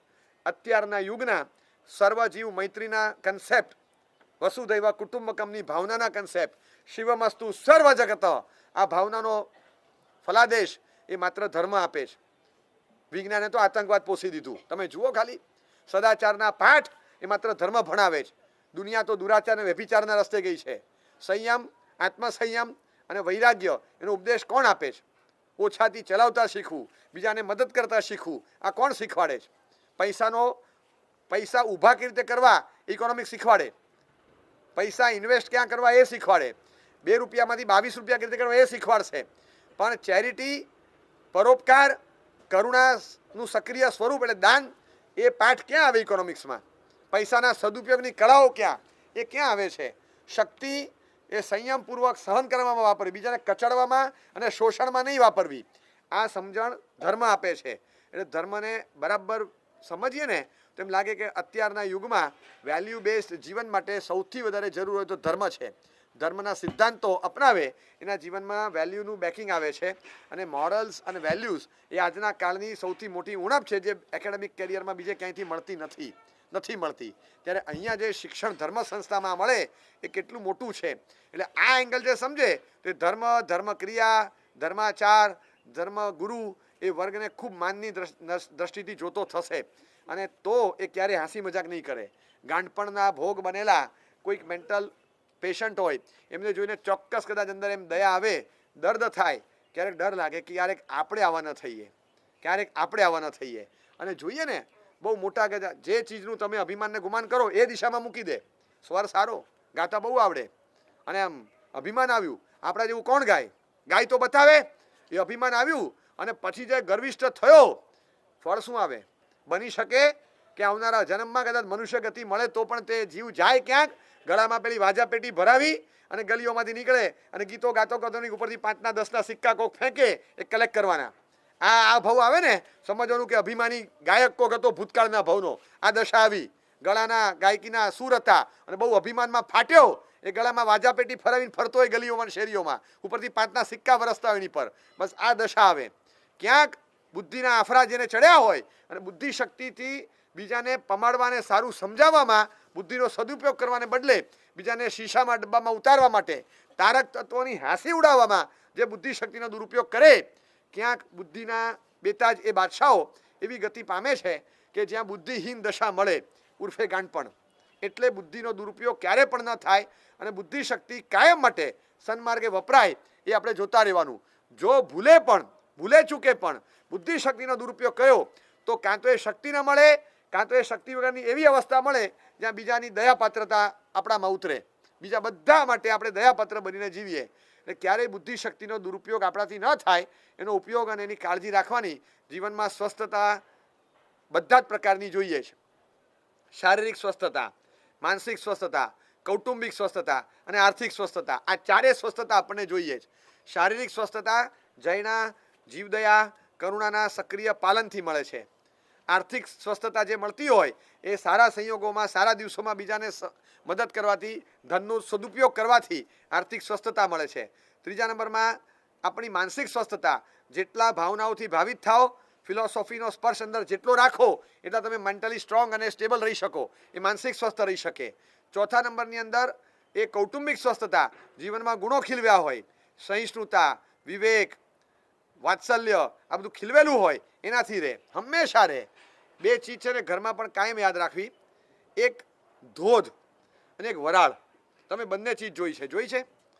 આમ વરાળ છે ને હંમેશા નીચેથી ઉપર તરફ જાય અને ધોધ હંમેશા ઉપરથી નીચે તરફ ઉતરે. આ બંને ચીજ કુટુંબમાં જોઈએ. એક વાત્સલ્યનો ધોધ છે અને એક વિનયની વરાળ છે. નાનાઓ મોટાઓને પુષ્કળ વિનય આપતા શીખે. આ કૌટુંબિક સમતુલાનો રાજમાર્ગ છે કે જેટલો તમે મોટાનો વિનય જાળવો એટલો તમે વાત્સલ્યનો ધોધ મેળવી શકો. જેમ જેમ જેમ એક અક્ષર બોલાય નહીં, એક અક્ષર ઊંચા અવાજે નીકળે નહીં, કહેવાની છૂટ હોય, હું કહું ફરિયાદ કરવાની છૂટ હોય, પણ બોલવામાં સભ્યતા ન ચૂકાય, ઊંચો અવાજ ન થાય, 2 વાર કહી શકાય કે તમે આ કરો છો, તમને બરાબર લાગે છે કે આના બદલે આમ કરીએ તો, પણ એ બોલવાની સભ્યતા સાથે કહેવાય. કદાચ ક્યાંક એવું લાગે, એવું નથી કે વડીલની કોઈ ભૂલ નહીં થાય, પણ બોલતી વખતે વિનય ને વિવેક જે ચૂકે એની પાત્રતા ગઈ. એની બોલવાની પરિભાષા જ્યાં ના આવડે, કન્ટેન્ટ તમારું મહત્વનું છે કે નહીં પછી વાત, ટોન મેટર્સ. અને ડાયલોગ હંમેશા મારતો નથી, ડિલિવરી મારે. હા, ડાયલોગમાં ખતરનાક નથી હોતો, ડિલિવરી ખતરનાક હોય, પોઈન્ટ વાગે, સીધી અણી વાગે. એટલે બોલવામાં અત્યંત વિનય અને નમ્રતા રહે. બસ આ વરાળ જે નીચેથી ઉપર તરફ જાય, નીચેનું જનરેશન ઉપરના જનરેશનને વિનય અને ઔચિત્યનો વરાળ ઉપર સુધી ઉઠવા દે તો ઉપરથી વાત્સલ્યનો ધોધ નીચે તરફ આવ્યા કરે. આ વરાળ અને ધોધ, આ બે તત્વ જે રસોડામાં જોવા મળે છે ને એ આખા ઘરમાં હોવા જોઈએ, બધે જ. અને આ ગુણાત્મક સ્થિતિ છે. વિનય એ પણ ગુણ છે, વાત્સલ્ય એ પણ ગુણ છે. જ્યાં વિનય જાળવવો અઘરો લાગે ને ત્યાં ખાસ જાળવવો. આ એક તમને ચેલેન્જનું સૂત્ર આપું, 2 સૂત્ર હું અનુભવે કહું તમને. જ્યાં વિનય જાળવવો અઘરો લાગે ત્યાં ખાસ જાળવવો, અને જ્યાં વાત્સલ્ય આપવું પડકારરૂપ લાગે ત્યાં ખાસ આપવું. તમે કરી જુઓ, અંદરથી છે ને જાતને આમ કચડતા એવું લાગશે, પણ એ આપશો ને ત્યારે તમે ભગવાન થઈ જશો. વિનય કરવો અઘરો લાગે એ સિચ્યુએશન કે વિનયનું પાત્ર હોય, વિનયનું સ્થાન હોય, અને છતાં વિનય ધારણ કરવો અઘરો લાગે એ ક્યારે થાય? ક્યાંક એમની ભૂલ હશે તો જ થતું હોય. ખાસ જાળવવો. આ નાનાઓ આશ્રિતો માટેની ફરજ બને છે. અને આ જ રીતે મોટાઓ માટેની ફરજ છે કે જ્યાં વાત્સલ્ય આપવું અઘરું લાગે ત્યાં ખાસ આપવું. ભલે વિનય નથી પણ છતાં વાત્સલ્ય આપવું એ મોટાઓ માટે પણ પડકારરૂપ છે. કારણ કે એને થાય કે હવે કંઈ સમજતો નથી, એને શું વાત્સલ્ય આપવું? ત્યાં ખાસ આપવું. આ કરવાથી આપણી અંદર રહેલા ભગવાન બહાર આવશે. અંદર એન્કેશ થયેલા છે, રોકડા પડ્યા છે, ને બહાર તો લાવીએ જરાક, આપણી અંદર નિહિત સ્વરૂપ બહાર આવશે. એટલે આવા સ્વરૂપે ધર્મ આ શિક્ષા આપશે, બાકી કોઈ આ શિક્ષા નહીં આપે. કૌટુંબિક સ્વસ્થતાનું મૂળ કારણ કોઈ હોય તો વિનય અને વાત્સલ્યનું વરદાન છે. કૌટુંબિક સ્વસ્થતા એનાથી રહે. આર્થિક સ્થિતિ એ સંતોષ અને પરોપકારથી આર્થિક સ્થિતિ સ્ટેબલ રહે. માનસિક સ્થિતિ ફિલોસોફી અને ભાવનાઓના પીઠબળથી ભાવિત થવાથી રહે. અને દયા, જૈના, યત્નના પાલનથી શારીરિક સજ્જતા અને સ્વાસ્થ્ય અને તંદુરસ્તી સારી મળે. બસ આ સ્વસ્થ જીવનનો ઉપાય છે. આ જો આપણને મળતું હોય તો જીવન એક સજ્જન તરીકેનું જીવવું જોઈએ, ધર્મી આત્મા તરીકેનું સ્ટેટસ ઊભું કરવું જોઈએ, અને ધર્મ સાથે પૂરેપૂરી લેણ દેણ રાખવી જોઈએ. આટલું કરીએ તો ધર્મ જીવનમાં આવ્યો, ટક્યો અને ફળ્યો એવું આપણે કહી શકીએ. જીવનમાં એટલો સંકલ્પ રાખીએ, કોઈ પણ ભોગે ગમે ત્યારે ધર્મીની હાંસી, ધર્માચરણ, ધર્મનું આચરણ થતું હોય એની હાંસી મજાક ન સમજાય તો સમજવાની કોશિશ કરીએ, હાંસી મજાક ન ઉડાવીએ. કેટલાક સત્યો એવા છે દુનિયામાં કે જે નથી સમજાતા, સમજવાની કોશિશ કરીએ ને, સમજવાની કોશિશ કરીએ, પણ એ સમજાયા ન હોય એટલે એની હાંસી મજાક ઉડાવવી એવું ન કરીએ. એની સમજણ મેળવવા માટેનો પ્રયાસ તમે કરશો. અરે કોને કીધું રાત્રે ન ખવાય? બધી વાતો તમે લઈને આવો. ઓપરેશનો થાય છે રાત્રે, નાઇટ મેચો રમાય, તમે બધું જોઈ શકો ને. એ સમય બરાબર મહાવીર સમયના યુગમાં લાઇટો નહોતી, બરાબર છે. હવે જ્યોતિગ્રામ યોજના આવી ગઈ, હવે ગામડામાં લાઇટો પહોંચી ગયા. હવે તમે કહો રાત્રે ન ખવાય, રાત્રે ન ખવાય, જીવડા મરી જાય, જીવડા મરી જાય, શું બધું ધતિંગ ચલાવો છો? એક રાત્રિનો પ્રકાશ કૃત્રિમ જે ઊભો થાય એ પ્રકાશ આપે છે. જીવોનો પ્રતિઘાત કરનાર ખાલી પ્રકાશ નથી, એક અલગ ઉર્જા તત્વ છે જે માત્ર સૂર્યમાંથી નીકળે છે. અને there is a major difference between sunlight and artificial light. હશે જ, ચોક્કસ રહેશે. તમને કહું, અંધારું હોય અંધારું, ત્યાં માખી હોય? માખી પ્રકાશમાં હોય ને? અંધારામાં મચ્છર હોય, માખી હોય કોઈ દિવસ? કોઈ દિવસ ન હોય. રાત્રે લાઇટ ચાલુ કરો, બોલો માખી આવે છે? નહીં આવ્યા? રાત્રે લાઇટમાં માખી નહીં આવે, એને દિવસનો પ્રકાશ જોઈએ, સનલાઇટ આવે ને ત્યારે આવશે, તમે જોજો. એવી જ રીતે સૂર્યમુખી રાત્રે વિકસવર થાય છે, હોલોજન બલ્બ ચાલુ કરો, એ કેમ વિકસે નહીં? એ સૂર્યનું કિરણ ઉગે પછી સૂર્યમુખી વિકસે. તો સૂર્યમુખીને પ્રકાશ એ જુદું તત્વ છે, પણ એક અલગ પ્રકારની કિરણ ઉર્જા એ અલગ તત્વ છે જે સૂર્યમાંથી પ્રસરે છે અને નીકળે છે. જે લાઇટ એ પ્રકાશ ફેંકશે, લાઇટમાં ઓપ્શન છે, પણ લાઇટ સિવાયનું જે તત્વ સૂર્ય આપે છે એ ઓપ્શન એની પાસે નથી. એ સૂર્યપ્રકાશ એક અલગ પ્રકારની એનર્જી છે. લાઇટ ચાલુ થઈ અને એ પેનલમાં ઝીલાય ને એમાંથી નવી ઉર્જા પ્રગટ થાય? ન થાય. પણ સૂર્ય ઉગે અને એ સોલાર પેનલમાં ઝીલાય અને નવી ઉર્જા પેદા થાય છે. એ સૂર્ય ઉર્જા આપે છે, આ ઉર્જા ના આપે.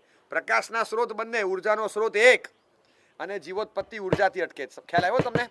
એટલે વૈજ્ઞાનિક સત્યને સમજ્યા વગર ધર્મની હાંસી ન ઉડાવાય. રાત્રે લાઇટ ચાલુ થઈ, એ પ્રકાશ આપે છે, જીવ પ્રતિબંધક ઉર્જા નથી ફેંકતી, એ સૂર્ય ફેંકે. એની હાજરીમાં તમે ખાઓ અને એની ગેરહાજરીમાં ખાઓ, અલગ છે. આખું અંદરનું કમળ હોજરીનું વિકાસવર સૂર્યની હાજરીમાં થાય. રાત્રે ખાનારો બિચારો અપચાનો ભોગી બને છે અને અંદરથી આમ અકળામણ થયા જ કરે. સવારના જાગે ત્યારે પણ બેચેની લાગે, કારણ કે પચતું નથી. જે વહેલું ખાઈ લીધું એને પચી જાય છે, શારીરિક સ્વસ્થતા રહે છે. એટલે રાત્રિ ભોજન ત્યાગનો કન્સેપ્ટ ડે 1થી ચાલ્યો આવે, પણ ઇટ ઇઝ ટાઈમ ટેસ્ટેડ અને સાયન્ટિફિક એપ્રુવલ સાથે આવે છે બહાર, કે કેટલું સરસ આવું ધર્મ શીખવાડે છે. સમજ્યા વગર કોઈ ટિપ્પણી કરશે તો એને ખબર નહીં પડે કે આ વૈજ્ઞાનિક સત્ય છે. ધર્મના સત્યને વૈજ્ઞાનિક પુરવાર કરવા જ એવો કોઈ કાયદો નથી, પણ વૈજ્ઞાનિક સત્ય છે જો પુરવાર થશે તો વધારે શ્રદ્ધાથી ગ્રાહ્ય બનશે, એ સ્વીકારશે. એટલે સમય છે કે વૈજ્ઞાનિક દ્રષ્ટિકોણ અપનાવી અને ધર્મનું મૂલ્યાંકન કરવું જોઈએ, ધર્મની હાંસીને ઉડાવવી જોઈએ. પરા સાયન્ટિસ્ટ, એટ પાર સાયન્ટિસ્ટ કહેવાય ને, એ લોકોએ આ સિદ્ધાંતોની સ્થાપના કરી છે. કોઈ પ્રયોગોના બળથી નહીં, યોગના બળથી જોઈને કરી છે. વનસ્પતિમાં ચૈતન્ય 2500 વર્ષ પહેલાં મહાવીર સ્વામી કંઈ નહોતા ગયા? એવું છે કે જગદીશચંદ્ર જન્મ્યા પછી વનસ્પતિમાં જીવ આવ્યો? તો આ પહેલેથી કોણ કહીને ગયું અને કઈ લેબોરેટરીમાં ટેસ્ટિંગ કર્યું હતું? અને છતાં વનસ્પતિમાં ચૈતન્ય છે, એના સંશોધક જગદીશચંદ્ર જ કહેવાય છે. મહાવીર સ્વામી એની પહેલાના તીર્થંકરો નથી કહેવાતા. આપણે પહેલેથી માનીએ છીએ વનસ્પતિ સચેતન છે. There was nothing new. એને જે રિવીલ કર્યું એમાં નવું શું આવ્યું મને કહો? અને આપણા ગ્રંથોમાં પહેલેથી લખ્યું છે વનસૈકા આપણો સત્તા અનેક જીવા, આ 10 વાગ્યાના આગમના સૂત્રો કે નવું ક્યાં કંઈ આવ્યું છે? 2500 વર્ષ પહેલા નહોતા માનતા વનસ્પતિમાં ચૈતન્ય? તો આપણે નવું શું કીધું? Air, the origin of water, કે H2O, બે વાયુ છે. Air is the origin of water. બે વાયુના પડ ભેગા થાય, એક ઓક્સિજનનો બે અને હાઇડ્રોજનના બે અને ઓક્સિજનનો એક એટમ, એના સંયોજન છે, અંદર મિક્સિંગ છે. એ સંયોજન થયેલું છે અને એ પાણીનું સ્વરૂપ બને છે. તો આમાં નવું શું છે? આ વાયુનો પ્રકાર છે. You have just named it, આ નામ આવ્યું. પણ air is the origin of water. પાણી એનું યોની ક્યાં, એની ઉત્પત્તિ કઈ રીતે થાય? તો વાયુના સંયોજનથી. આ નવું તત્વજ્ઞાન આજે આપણી પાસે આવ્યું સાયન્ટિફિક રીતે, પણ આપણા ગ્રંથોમાં પહેલેથી લખ્યું છે જથ્થ જલમ તથ્થ વણમ. જ્યાં જળ છે ત્યાં વનસ્પતિ રહેશે જ. જળ હોય ને વનસ્પતિ ન હોય, બનશે જ નહીં. આ કન્સેપ્ટ પહેલેથી કીધો, પહેલેથી. અને આજે એવી સિસ્ટમો વિકસી કે વનસ્પતિમાં નાના પાયે જળમાં નાના પાયે વનસ્પતિ ઉગાડી અને ઘાસચારા લાવવા, એ રીતની પાંજરાપોળો માટેની સ્કીમો બહાર મૂકે. અને એવું બધું બહાર વિકસ્યું. કેટલી બધી ચીજો જોઈએ કે ધર્મના પેટર્ન અને સિદ્ધાંત ઉપર, પાયા ઉપર હવે નવી સંશોધન પામીને બહાર આવે છે. ત્યારે એમ સેલ્યુટ મારવાનું મન થાય ધર્મશાસનને, કે આ સત્યો તમે સેંકડો વર્ષો પહેલાં કહીને ગયા છો? પહેલેથી કહીને ગયા? આ શેના આધારે તમે કીધું? કયા પુરાવા હતા તમારી પાસે? એમની પાસે જે તત્વજ્ઞાન હતું એ તત્વજ્ઞાન આજે પણ એટલું જ અપડેટ અને અત્યંત અનિવાર્ય છે. માત્ર એનું મૂલ્યાંકન કરવાનો સમય છે. એટલે આ મૂલ્યાંકન કરતા ન આવડે તો મૂલ્યાંકન કરતા શીખીએ. કોક મૂલ્યાંકન કરતું હોય એ સ્વીકારીએ, અથવા તો અવમૂલ્યન ન કરીએ. બસ આટલું આપણે કરીએ ને તો પણ એ ધર્મશાસન સાથેનો આપણો યોગ્ય નાતો છે. અને જે અવમૂલ્યન કરે છે, જે આશાતના કરે છે, જે હાંસી મજાક ઉડાવે છે, એને ફળ ભોગવવા તૈયારી રાખવાની, કે ભવાંતરમાં આવા પ્રકારના ફળો આ જ ભાવમાં કે આવતાના ભાવમાં એ ભોગવવાના આવે જ છે. એ જ્ઞાનીઓ કહી ગયા. એટલે ક્યાંય આપણી સજ્જનતા બહાર જાય નહીં અને ધર્મી આત્માઓ, ધર્માચરણ એનું ક્યાંય હાંસી મજાક ટીકાઓ ન થાય. આ સૌજન્ય આપણે રાખીએ. સૌજન્યમ ગુણિસંગમ ઇન્દ્રિય દમ, આ શ્લોકમાં અંદર આવે કે આવું સૌજન્ય રાખવું.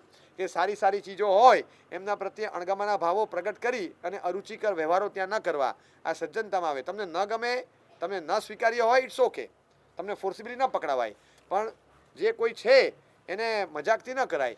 એટલે ધર્મી આત્માઓને ટીઝ કરવા, ધર્મી આત્માઓની ટીખળ ઉડાડવી સૌથી મોટું પાપ અત્યારે દુનિયામાં એક વિકસ્યું છે. ધર્મ કોઈ કરતો હોય, સંસ્કાર કોઈ જાળવતું હોય, એની મજાક કરવાની, એની મજાક ઉડાવવાની. ક્યાંક બહાર જવાનું હોય ફ્રેન્ડ સર્કલમાં ને પેલો દીકરો ખાલી એટલું કહે કે મારા મમ્મીની તબિયત બરાબર નથી, હું નહીં આવું, બિરદાવા લાયક કહેવાય દીકરો.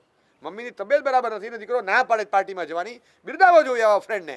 તું માવડીયો છે, તું એક મા માટે ઘરે બેઠો રહીશ, બીજું કોઈ છે નહીં, આ ફરજ તારા પપ્પાની છે, તું શેનો ઘરે રહેશ, તું અમારી સાથે નહીં આવે, આને ગ્રુપમાં જ ન રખાય એવા છોકરાઓને, તું મમ્મીને સાચવ જા, કેટલા 12 સાલ કાંઈ ના બીતું, अब बस माँ के बाजू में बैठे रहना, નીકળી જાય. અરે હું કહું કે આ દોસ્તારોમાં કોઈને દિમાગ નથી? આજના યુગમાં તમે માંદા પડે ત્યારે મમ્મી નહોતા પોતાના પ્રસંગ ગૌણ કરતી? એ ખબર ન પડે?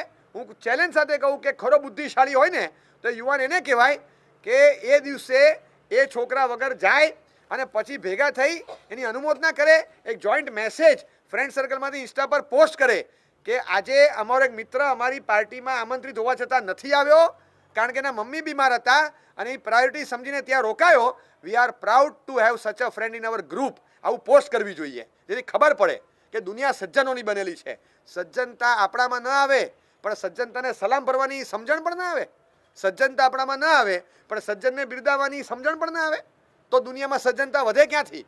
એક દીકરી છે એ પોતાના મમ્મીને હેલ્પ કરવા માટે થઈ અને ઘરે બેસે, તું ભણ્યા પછી જોબ નથી કરતી, મમ્મી બીમાર છે, મમ્મીને જરાક દુખાવો છે, હું ઘરમાં એમને હેલ્પ કરું છું, બસ કર્યા કર, તું રસોડું ઘરને વર સંભાળજે મોટી થઈને, તો આટલું બધું ભણવાનું શું મતલબ છે? અરે એક સંયોગ એવા છે તો એ દીકરીની કોઈ મજાક ઉડાવતું હોય, સંયોગ તો સમજો, પેલા સંયોગ તો સમજો ને ઘરના, એ સ્થિતિ સંયોગ સમજ્યા વગર કોઈક છોકરો ધર્મ કરતો હોય, કોઈક સંસ્કાર પામતું હોય, કોઈક કંઈક સારું કરતું હોય, એટલે પછી એની જે ટીખળને મજાક ઉડાવવાની શરૂ થાય કે માણસને બગડે છૂટકો, એને બગડવું જ પડે અને ન બગડે તો તમારા ગ્રુપમાં ટકી ન શકે. આ હદે આ ફ્રેન્ડ્સ ગ્રુપ અંદર ભેગા મળી અને પ્રેશરાઇઝ કરીને જેને બગાડવાની ફરજ પાડતા હોય તો ખરેખર લાગે કે એમની બુદ્ધિશક્તિ માટે પ્રશ્ન થઈ જાય. You should respect સમવન્સ choice. આ ઇન્ટેલેક્ટનું લક્ષણ છે. તમારી ચોઇસમાં ધર્મ ના આવે બને, પણ કોકની ચોઇસમાં આવતું હોય તો ત્યાં નોઇઝ ન કરાય, ત્યાં અવાજ ન કરાય, ત્યાં રિસ્પેક્ટ હોવું જોઈએ. આ બુદ્ધિશક્તિનું લક્ષણ. શ્રદ્ધા તત્વની વાત પછી કરું છું. શ્રદ્ધા હોય તો તમે સ્વીકારો, પણ બુદ્ધિ હોય તો એના ચોઇસને માન આપો. ઇટ્સ યોર ચોઇસ, તમારી ચોઇસ છે. તમે કદાચ ઉપવાસ કરો, નો મેટર, તમે ચોવિયાર કરો, નો મેટર, કંઈ વાંધો નહીં, તમારી ચોઇસ છે. You have full right. તમે તમારી મુજબ જ જિંદગી જીવો, અમે અમારી રીતે જીવીએ છીએ. એમાં કોઈ વચ્ચે આવે અમને નથી ગમતું તો અમે પણ તમારામાં વચ્ચે ના આવીએ. 100% તમે તમારી ચોઇસ મુજબ જીવી શકો. એક જૈન પ્લેટ મગાવે એટલે ટીખળ ચાલુ થઈ જાય, પેલાને કંદમૂળ ખાધે છૂટકો છે, બગાડવું જ પડે. આવા પ્રકારનો કોઈ પ્રકારનો લાગણી ભર્યો અત્યાચાર પણ ન કરાય. જો એનો ધર્મ એના સત્વથી ટકાવે છે, બિરદાવો, એની શ્રદ્ધા છે, એ ટકાવે છે, એમાં આપણે કોણ એને તોડાવવાવાળા? પરાણે જેમ કરાવાય નહીં એમ પરાણે છોડાવાય પણ નહીં. પરાણે ઈસ પરાણે એ ન જ કરાય. પરાણે કરાવવું એ ગુનો છે તો પરાણે છોડાવવું એ પણ એટલો જ મોટો ગુનો છે. એવી રીતે કરાય નહીં. આ તત્વ જે સમજશે એને ખ્યાલ આવશે કે ધર્મને કોઈ હિસાબે પરાણે છોડાવીને કે મશ્કરી પાત્ર બનાવીને એનું અવમૂલ્યન કે હાંસિયામાં નાખવાની વાત આપણાથી ન થાય. એ ભવાંતરના અથવા ભવિષ્યમાં આગામી માનસિક અને બૌદ્ધિક દુર્બળતાના ફળ ભોગવવાની તૈયારી એને રાખવી પડે. જે મેન્ટલી રિટાર્ડેડ અવસ્થાઓ મળે છે એનું મૂળ કારણ કે આવા પ્રકારની સ્થિતિઓ અને આશ્રવો એને સેવ્યા હોય, આવા પાપો બાંધ્યા હોય. કર્મના ઉદયના ગણિતો એમ કહે છે કે આવા કર્મ બાંધનારો આ મેળવે છે. શીઘ્ર મોત આપે, ઉગ્ર પીડા આપે.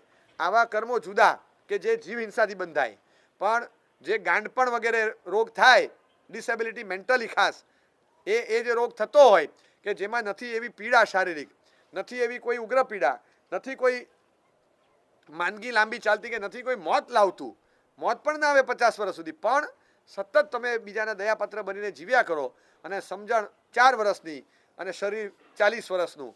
આવી 42 દશામાં 40 વર્ષનો નાનકડો છોકરો લાગે, 40 વર્ષનો અને 70 કિલો વજન ધરાવતો નાનકડો છોકરો લાગે અને એને જોઈને એમ લાગે કે આ શું થઈ ગયું. જો એક વસ્તુ સમજી રાખો, આવા ગાંડાને જોઈને તમને એમ લાગશે કે તારે જમીન પર, પણ જે લોકો મશ્કરીઓ કરે છે ને વો સારે કે સારે જમીન પર, બધા જમીન પર આવવાના છે. એક દિવસ આવશે કે બધા જમીન પર સૂતા હશે ધર્મની નિંદા ટીકા ભૂલે ચૂકે કરવી નહીં. આ ખાસ સંદેશો જીના તમે